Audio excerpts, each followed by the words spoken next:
नमस्कार. महाराष्ट्र हा दगडधोंड्यांचा देश, अंजन कांचन कडेकोपऱ्यांचा देश. भले रत्नांच्या खाणी या मातीत नसतील, पण पृथ्वी मोलाची लाख नवरत्न या मातीने जगाला दिली. त्याच रत्नातील एक रत्न म्हणजे कर्मवीर भाऊराव पाटील. ज्ञानाचा दिवा महाराष्ट्रातल्या मनामनात पेटवणार, लोकांच्या मनामनात स्वाभिमान रुजवणारा देव दगडात नसतो, माणसात असतो हे हेरून इथल्या माणसांमध्ये माणुसकी पेरणारा लोकमहर्षी, शिक्षण महर्षी म्हणजेच कर्मवीर भाऊराव पाटील. बहुजनांच्या मुलांमध्ये शिक्षण प्रसार करणारा देवमाणूस कर्मवीर भाऊराव पाटील. आताचे सगळे शिक्षण सम्राट आहेत, पण खऱ्या अर्थाने शिक्षण महर्षी असणारे कर्मवीर भाऊराव पाटील. एक वेळ जन्मदात्या बापाचे नाव बदलीन, पण वसतिगृहाला दिलेलं शिवाजी महाराजांचं नाव नाही बदलणार, असं छातीठोकपणे सांगणारे कर्मवीर भाऊराव पाटील. ग्रामीण भागातील शिक्षणाची गरज 100 वर्षापूर्वीच ओळखणारा शिक्षण महर्षी, ग्रामीण शिक्षण चळवळीचे जनक म्हणजेच कर्मवीर भाऊराव पाटील. लोकशाहीचा मूळ गाभा लोकशिक्षण हे आहे, आणि हे लोकशिक्षण समाजाला विकासाकडे नेते हे कर्मवीरांनी ज्ञात करून दिले. म्हणून अनवाणी पायांनी वणवण करून अवघा महाराष्ट्र पिंजून काढून शिक्षणाची गंगा बहुजनांच्या झोपडी झोपडीत आणि झोपडीतल्या खोपडी खोपडीत करणारे कर्मवीर भाऊराव पाटील होते. कर्मवीरांचा जन्म 22 सप्टेंबर 1887 रोजी कोल्हापूर जिल्ह्यातील कुंभोज या गावी झाला. त्यांचे वडील पायगोंडा पाटील हे रोड कारकून होते. भाऊरावांचे प्राथमिक शिक्षण हे विटे, दहिवडी अशा वडिलांच्या बदलीच्या ठिकाणी झाले. 1902 ते 1907 या वर्षी ते कोल्हापूरच्या राजाराम हायस्कूलमध्ये शिकले. शाळेच्या पहिल्या दिवशी त्यांचे बाह्य रूप पाहून विद्यार्थी त्यांच्यावर हसले. शालेय अभ्यासक्रमात ते मागे असले तरी ते कुस्ती, पोहणे, मल्लखांब या क्रीडा प्रकारात ते पटाईत होते.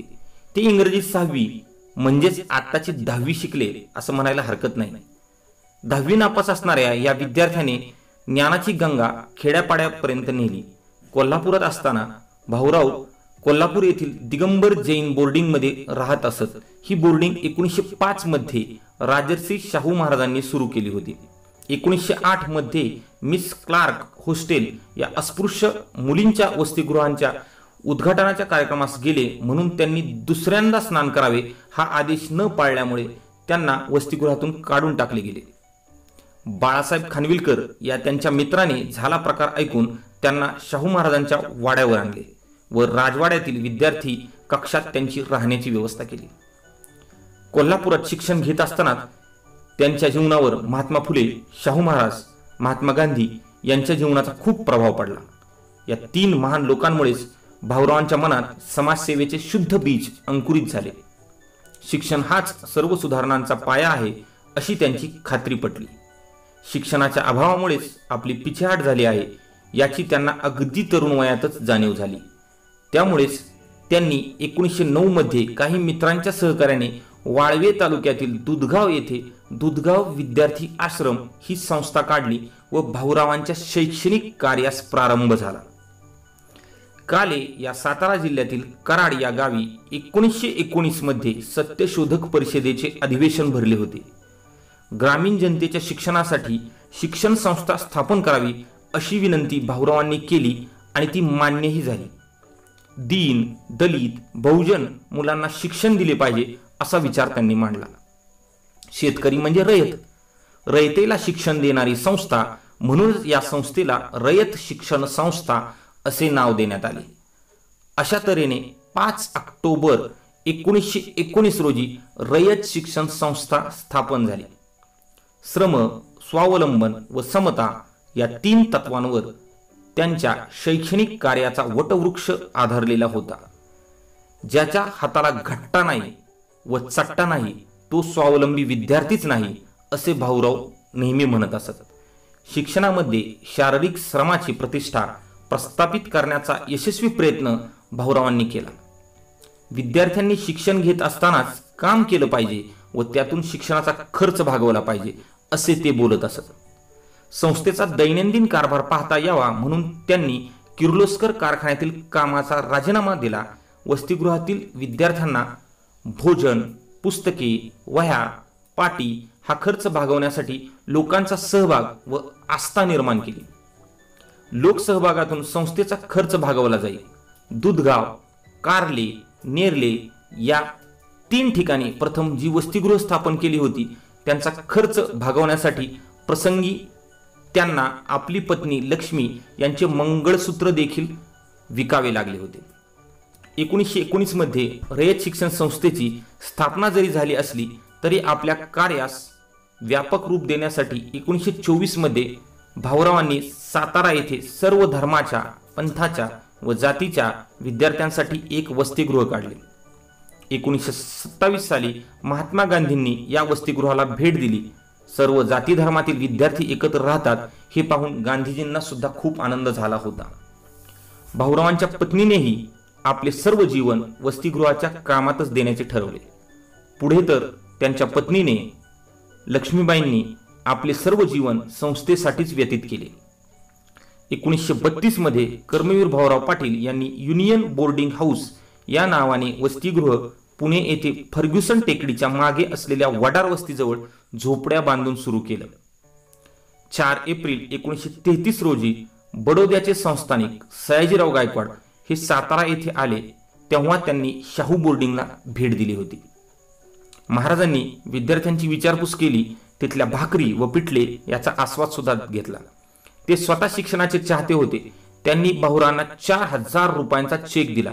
त्या काळी 4000 रुपये म्हणजे खूप मोठी रक्कम. त्यातून बहुजन समाजाला महागडे इंग्रजी शिक्षण मोफत मिळावे अशी इच्छा प्रकट केली. 1935 मध्ये silver jubilee rural training college त्यांनी सातारा येथे सुरू केले. महात्मा फुले अध्यापक विद्यालय असे त्या विद्यालयाचे नाव होते. 1940 मध्ये रयत शिक्षण संस्थेच्या वतीने पहिले माध्यमिक विद्यालय Maharaj Sayajirao Gaikwad free and residential high school सुरू झाले. त्यासाठी फलटणचे राजेसाहेब श्रीमंत मालोजीराजे निंबाळकर यांनी 10 एकर जमीन, एक बंगला व रोख 5000 रुपये देणगी दिली होती. शाळेतील विद्यार्थ्यांना वसतिगृहात राहणे, शाळेची स्वच्छता करणे, जमा खर्च लिहिणे, शेतीत कामे करणे हे सर्व कामे करावी लागत होते. तरच सर्व शिक्षण मोफत होते. कमवा व शिका हा उपक्रम शाळेतच राबवला जात होता.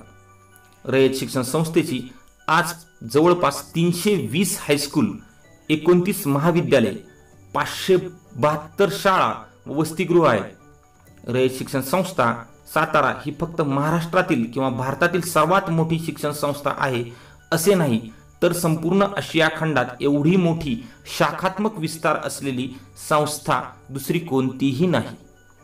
आज सांगली, कोल्हापूर, रत्नागिरी, सिंधुदुर्ग, सातारा, सोलापूर, रायगड, मुंबई, अहमदनगर, नाशिक, बीड या 14 जिल्ह्यात संस्थेचा शाखा विस्तार झालेला आहे.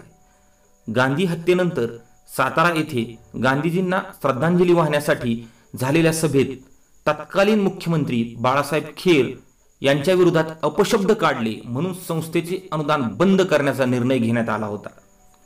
अत्यंत परिश्रमाने वाढलेली रयत शिक्षण संस्था बंद पडण्याचा धोका उत्पन्न झाला. मुंबई प्रांतांचे तेव्हाचे गव्हर्नर मोरारजी देसाई यांनी तर भाऊरावांचा उल्लेख एका सभेत सैतान असा केला होता. तेव्हा एका सावकाराने कर्मवीरांना सांगितलं की मी मदत करतो पण तुमच्या वसतिगृहाला माझं नाव द्या. तेव्हा कर्मवीर कडाडले, एक वेळ मी जन्म देणाऱ्या माझ्या बापाचं नाव बदलीन पण माझ्या वसतिगृहाला दिलेलं छत्रपती शिवाजी महाराजांचं नाव कधीच बदलणार नाही. त्यांनी स्वतः तसेच शंकरराव मोरे, केशवराव जेधे, बापूजी साळुंके आदींनी महाराष्ट्रात झंझावती दौरा करून संस्थेसाठी पैशाचा पाऊसच पाडला. भाऊरावांनी आपली बाजू जनतेपुढे मांडली. 52 दिवसात 53,000 रुपये देणगी संस्थेला मिळाली. शेवटी 23 जानेवारी 1949 रोजी सरकारनेच अनुदान चालू केले. भाऊरावांनी शिक्षणाविषयी पुरोगामी विचार मांडले. शिक्षण साध्य नसून साधन असे ते म्हणत.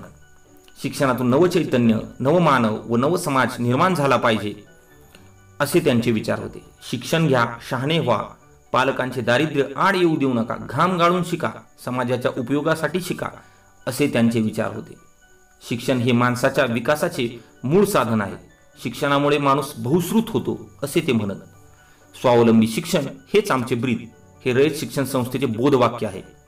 भाऊराव पाटील म्हणजे महाराष्ट्रातील रवींद्रनाथ टागोरच होत. भाऊरावांची राहणी अत्यंत साधी होती. 1910 पासून भाऊरावांनी खादीचे व्रत स्वीकारले व अखेरपर्यंत त्यांचे पालन केले. त्यांचे वर्षाचे कपडे म्हणजे 4 नेहरू शर्ट, 4 धोतर, 2 पंचे, खांद्यावर घोंगडी, हातात काठी असे. भव्य देह असती, छातीत रुळणारी पांढरी शुभ्र दाढी, प्रभावी व्यक्तिमत्व, पहाडी आवाज, अमोघ वक्तृत्व ही त्यांची वैशिष्ट्ये होती. पुण्यात उच्च शिक्षणासाठी ठेवलेल्या मुलांकरता भाऊराव स्वयंपाकाचे साहित्य डोक्यावर घेऊन अनवाणी येत असत. स्वतः ते खेड्यापाड्यात अनवाणी फिरून जातपात न पाहता हुशार अशी मुले शिकायला साताऱ्यात आणत असत. भाऊराव यांना रक्तदाबाचा आजार होता व उपचारांसाठी 1944 मध्ये मुंबई 7 दिवस ते हॉस्पिटलमध्ये होते. ते आपल्या प्रकृतीकडे फारसे लक्ष देत नसत, म्हणून प्रकृती थोडी ठीक झाली की ते लगेच कामाला लागत. भारत सरकारने 26 जानेवारी 1959 ला त्यांना पद्मभूषणने सन्मानित केले. भाऊराव तेव्हा म्हणाले होते, मला जनता जनार्दनाने दिलेली कर्मवीर ही पदवी त्याहूनही श्रेष्ठ आहे. ते आपल्या नावाखाली रयत सेवक अशी पदवी लावत. शिक्षणाला एक नवी दृष्टी भाऊरावांनी दिली.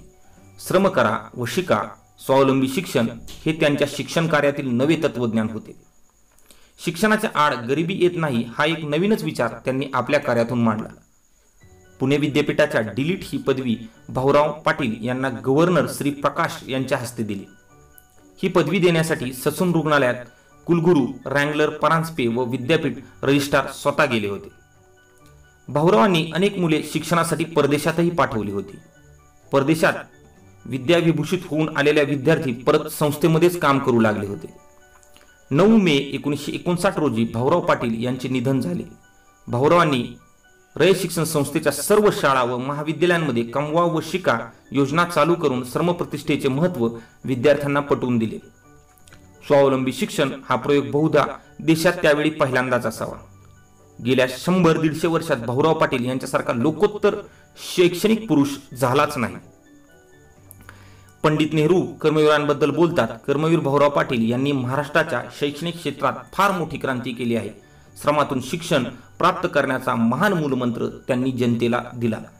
मानवी समतेचा दिव्य आदर्श जनतेपुढे ठेवला. यशवंतराव चव्हाण बोलतात, जनता शिक्षणाचा नवा पायंडा पाडून बहुजन समाजाने शिक्षणात क्रांती घडून आणणे हे त्यांचे ध्येय होते. सामर्थ्यवान व गुणवत्तेने युक्त अशी माणसे तयार करणे हे त्यांच्या कार्याचे रहस्य होते. नाग मोरे यांच्या मते कर्मवीर महाराष्ट्राला लाभलेले विश्वामित्र होते. शून्यातून ब्रह्मांड निर्माण करण्याची करामत भाऊरावांनी करून दाखवली. महाराष्ट्रातील ग्रामीण जनतेवर अनंत उपकार भाऊरावांचे आहेत.